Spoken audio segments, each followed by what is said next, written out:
Hello everyone. 46ನೇ ಪ್ರಶ್ನೆಯನ್ನು ನೋಡೋಣ. ಎರಡು ವರ್ಗಗಳ ವಿಸ್ತೀರ್ಣಗಳ ಮೊತ್ತ 640 ಮೀಟರ್ ಸ್ಕ್ವೇರ್ ಮತ್ತು ಅವುಗಳ ಸುತ್ತಳತೆಗಳ ವ್ಯತ್ಯಾಸ 64 ಮೀಟರ್ ಆದಾಗ ಆ ಎರಡು ವರ್ಗಗಳ ಬಾಹುಗಳ ಅಳತೆಯನ್ನು ಕಂಡುಹಿಡಿಯಿರಿ. ಸೊ ಈಗ ಇಲ್ಲಿ ಎರಡು ವರ್ಗ ಇದೆ ಅಂತ ಅನ್ಕೊಳ್ಳೋಣ. ವರ್ಗ ಎ ಮತ್ತೆ ವರ್ಗ ಬಿ. ಈ ಮೊದಲನೇ ವರ್ಗದ ಬಾಹುವಿನ ಅಳತೆ x ಅಂತ ತಗೊಂಡ್ರೆ ಈ ಎರಡನೇ ವರ್ಗದ ಬಾಹುವಿನ ಅಳತೆಯನ್ನ y ಅಂತ ತಗೊಳ್ಳೋಣ.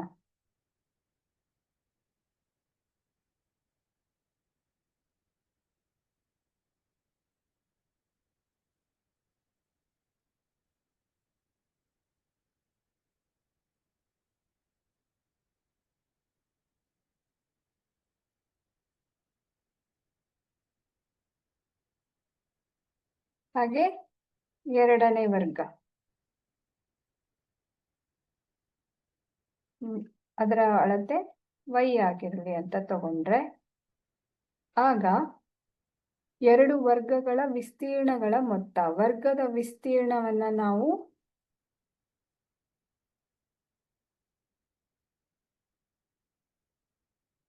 ಬಾಹುವಿನ ವರ್ಗ ಅನ್ನೋದನ್ನ ನೋಡಬಹುದು.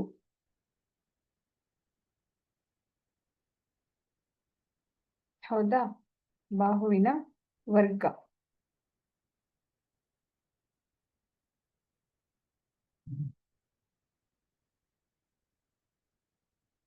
ಸೊ ಇಲ್ಲಿ ಏನಾಗತ್ತೆ, ವರ್ಗದ ವಿಸ್ತೀರ್ಣ ಅಂತ ಅಂದ್ರೆ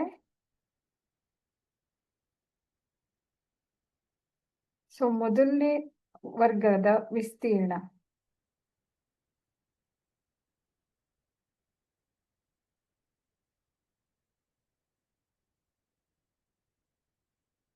ಎಕ್ಸ್ ಸ್ಕ್ವೇರ್ ಆದ್ರೆ ಮೊದಲನೇ ವರ್ಗದ ಸುತ್ತಳತೆ, ವರ್ಗದ ಸುತ್ತಳತೆಯನ್ನ ನಾವು 4 ಗುಣಿಸು ಬಾಹು ಅಂತ ನೋಡ್ತೀವಿ.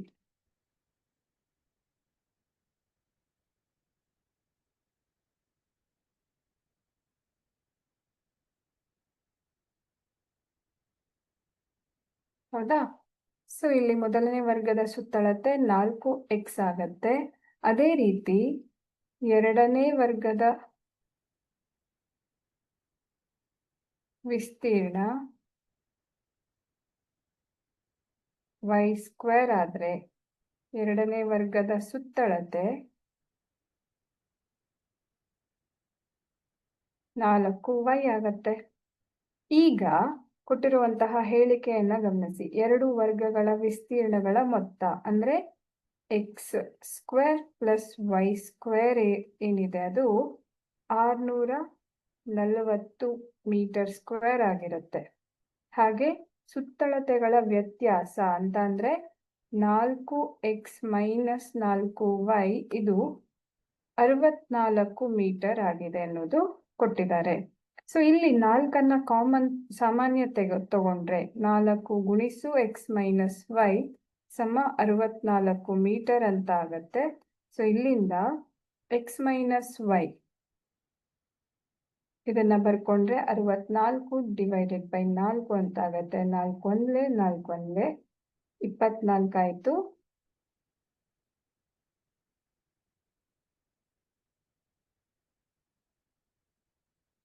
x ಮೈನಸ್ y ಅಂತ ಅಂದ್ರೆ 16 ಅನ್ನೋದು ಸಿಗ್ತಾ ಇದೆ. ಸೊ ಇಲ್ಲಿಂದ ನಾವು ಈ ಒಂದು ಸಮೀಕರಣವನ್ನ x ಗೆ ಬರ್ಕೊಂಡ್ರೆ 16 ಪ್ಲಸ್ y ಅಂತ ಆಗತ್ತೆ. ಹೌದಾ? x ಗೆ ಬರ್ಕೊಂಡ್ರೆ 16 ಪ್ಲಸ್ y ಅಂತ ಆಗತ್ತೆ. ಇದನ್ನ ಈ ಮೊದಲನೇ ಸಮೀಕರಣದಲ್ಲಿ ಆದೇಶಿಸಿದ್ರೆ x ನ ಬೆಲೆ 16 ಪ್ಲಸ್ y ಅನ್ನ ನಾವು ಇಲ್ಲಿ ಆದೇಶಿಸಿದ್ರೆ ಇದು 16 ಪ್ಲಸ್ y ವರ್ಗ ಪ್ಲಸ್ y ವರ್ಗ ಸಮ 640 ಅಂತ ಆಗತ್ತೆ. ಇದನ್ನ a ಪ್ಲಸ್ b ಸೂತ್ರದ ರೂಪದಲ್ಲಿ ವಿಸ್ತರಿಸಬಹುದು. ಅಂದ್ರೆ 16ರ ವರ್ಗ ಪ್ಲಸ್ y ವರ್ಗ ಪ್ಲಸ್ 2 ಗುಣಿಸು 16 ಗುಣಿಸು y ಪ್ಲಸ್ y ಸ್ಕ್ವೇರ್ ಸಮ 640 ಅನ್ನೋದು ನಮಗೆ ಸಿಗತ್ತೆ. ಈಗ 16ರ ವರ್ಗ ಎಷ್ಟು? 16 ಗುಣಿಸು 16 ಮಾಡಬೇಕು.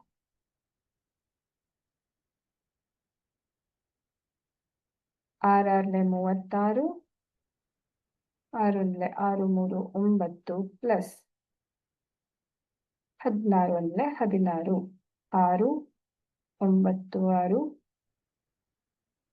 15 256 ಅನ್ನೋದು ಗೊತ್ತಾಗ್ತಾ ಇದೆ. 16ರ ವರ್ಗ 256 ಪ್ಲಸ್ ಎರಡು ವೈ ಸ್ಕ್ವೇರ್, ಇಲ್ಲೊಂದು ವೈ ಸ್ಕ್ವೇರ್ ಇದೆ, ಇಲ್ಲೊಂದು ವೈ ಸ್ಕ್ವೇರ್, ಇದೆರಡು ಸೇರಿ 2 ವೈ ಸ್ಕ್ವೇರ್ ಆಗತ್ತೆ.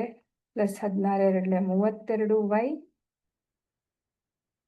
ಮೈನಸ್ 640. ನಾನು ಈ 640 ಈ ಕಡೆಗೆ ತಗೊಂಡ್ರೆ ಒಂದು ಭಾಗದಲ್ಲಿ ಏನು ಉಳಿಯೋದಿಲ್ಲ, ಸೊ 0ಗೆ ನಾವು ಸಮ ಅಂತ ಬರ್ಕೋಬಹುದು. ಈಗ ಆದರ್ಶ ರೂಪದಲ್ಲಿ ಬರ್ಕೊಂಡ್ರೆ 2 Y square plus 32 Y minus 640ರಲ್ಲಿ 256 ಕಳೆದ್ರೆ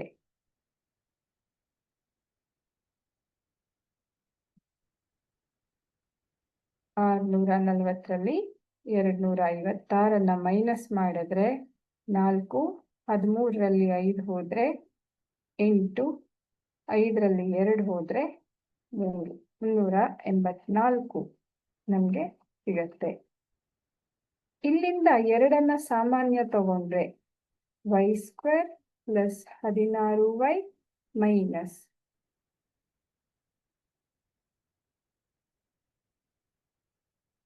192.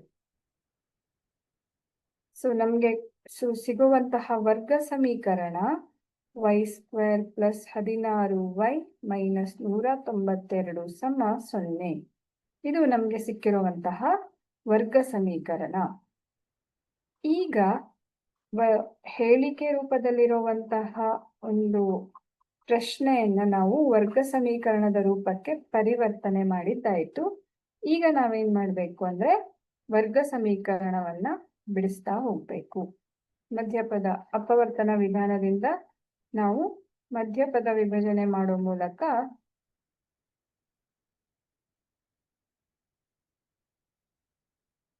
ಈ ಒಂದು ಸಮೀಕರಣದ ಮೂಲಗಳನ್ನು ನಾವು ಕಂಡುಹಿಡಿಯಬಹುದಾಗಿದೆ.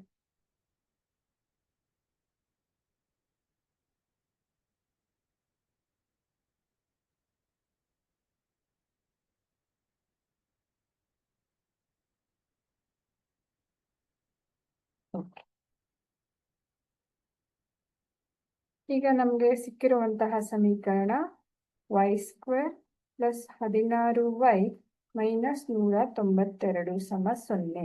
ಇಲ್ಲಿ ಇಷ್ಟೊಂದು ದೊಡ್ಡ ಸಂಖ್ಯೆ ಇದ್ದಾಗ 192 ಅಂತ ಎಲ್ಲ ಇದ್ದಾಗ ನಾವು ಈ ಮಧ್ಯಪದ ವಿಭಜನೆಯನ್ನ ಹೇಗೆ ಮಾಡೋದು ಅಂತ ನಮ್ಗೆ ಸ್ವಲ್ಪ ಕಷ್ಟ ಆಗತ್ತೆ. ಅದಕ್ಕೆ ನಾವು ಏನ್ ಮಾಡಬಹುದು ಅಂದ್ರೆ 192ರ ಲಸಅವನ್ನ ತಗೊಂಡ್ರೆ 2ರಿಂದ ವಿಭಜನೆ ಮಾಡ್ತಾ ಹೋದ್ರೆ 2 9 18, 2 6 12, 2 4 8, 2 8 16, 2 2 4, 2 4 8,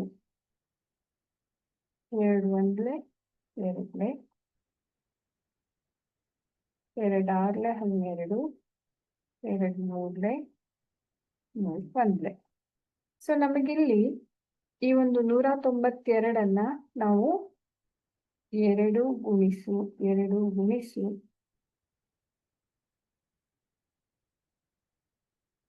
3 ಇದು ಅಪವರ್ತನ. 192ರ ಅಪವರ್ತನಗಳು. ಈ ಸಂಖ್ಯೆಯನ್ನ ನಾವು ಗುಣಿಸಿ 2 ಸಂಖ್ಯೆಗಳಾಗಿ ಪರಿವರ್ತನೆ ಮಾಡ್ಕೋಬೇಕು. ಆ 2 ಸಂಖ್ಯೆಗಳ ಮೊತ್ತ 16 ಬರೋ ರೀತಿಯಲ್ಲಿ, ಹಾಗೆ ಗುಣಲಬ್ಧ 192 ಬರೋ ರೀತಿಯಲ್ಲಿ ನಾವು ಗುಣಾಕಾರವನ್ನ ಮಾಡಿ 2 ಸಂಖ್ಯೆಗಳಾಗಿ ಪರಿವರ್ತನೆ ಮಾಡ್ಕೋಬೇಕು. ಈಗ 3 2 6, 6 2 12, 12 2 24, ಹಾಗೆ 2 2 4, 4 2 8. ಈ 2 ಸಂಖ್ಯೆಗಳನ್ನ ಗುಣಿಸಿದ್ರೆ ನಮಗೆ 192 ಸಿಗತ್ತೆ. ಹಾಗೆ ಈ 2 ಸಂಖ್ಯೆಗಳನ್ನ ಕೂಡಿಸಿದಾಗ ಅದು ಯಾವ ರೀತಿಯಲ್ಲಿ, ಇದಕ್ಕೆ ಪ್ಲಸ್ ಇದಕ್ಕೆ ಮೈನಸ್ ಅನ್ನ ಕೊಟ್ರೆ ಆಗ ನಮಗೆ ಅವುಗಳ ಮೊತ್ತ +16y ಬರುತ್ತೆ. ನೀವು ಇದನ್ನು ಚೆಕ್ ಮಾಡಿ ಸಹ ನೋಡಬಹುದು. ಈ ರೀತಿ ದೊಡ್ಡ ಸಂಖ್ಯೆ ಇದ್ದಾಗ ನಾವು ಈ ವಿಧಾನವನ್ನು ಅನುಸರಿಸಬಹುದು. ಹೀಗೆ ಮಧ್ಯಪದ ವಿಭಜನೆಯನ್ನ ಮಾಡ್ಕೊಳ್ಬಹುದು. ಈಗ ಇದನ್ನ 24y - 8y - 192 0. ಇಲ್ಲಿ y ಸಾಮಾನ್ಯ ಪದ ಆಗಿರೋದ್ರಿಂದ y + 24 ಅಂತ ಆಗತ್ತೆ. ಹಾಗೆ -8 ಸಾಮಾನ್ಯ ಪದ y + 24 0. ಸೊ y - 8 ಹಾಗೆ y + 24 0 ಅಂತ ಆಗತ್ತೆ. ಈಗ ಇಲ್ಲಿಂದ ನಮಗೆ y ನ ಬೆಲೆ +8 ಅಥವಾ ಈ ಸಮೀಕರಣದಿಂದ y ಬೆಲೆ -24 ಅಂತ ಆಗತ್ತೆ. ಆದರೆ ಇಲ್ಲಿ ಬಾಹುಗಳ ಅಳತೆ ಕೊಟ್ಟಿರೋದ್ರಿಂದ ನಾವು ಇಲ್ಲಿ y 8 ಅನ್ನ ಗಣನೆಗೆ ತಗೊಂಡ್ರೆ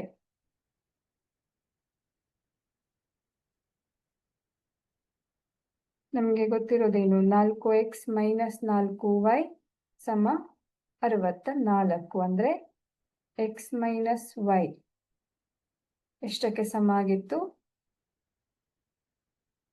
16ಕ್ಕೆ ಸಮ ಆಗಿತ್ತು. ಈಗ y ಬೆಲೆ ನಮಗೆ ಸಿಕ್ಕಿದೆ. y ಬೆಲೆ -8 ಅನ್ನೋದು ಸಿಕ್ಕಿದೆ.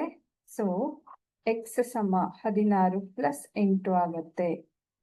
ಸೊ x ನ ಬೆಲೆ 24 ಆಗಿರುತ್ತೆ. y ಬೆಲೆ 8 ಆದಾಗ x ನ ಬೆಲೆ 24 ಆಗುತ್ತೆ. ಹೀಗೆ ನಾವು x ಮತ್ತು y ಗಳ ಬೆಲೆಗಳನ್ನು ಕಂಡುಹಿಡಿಯಬಹುದು.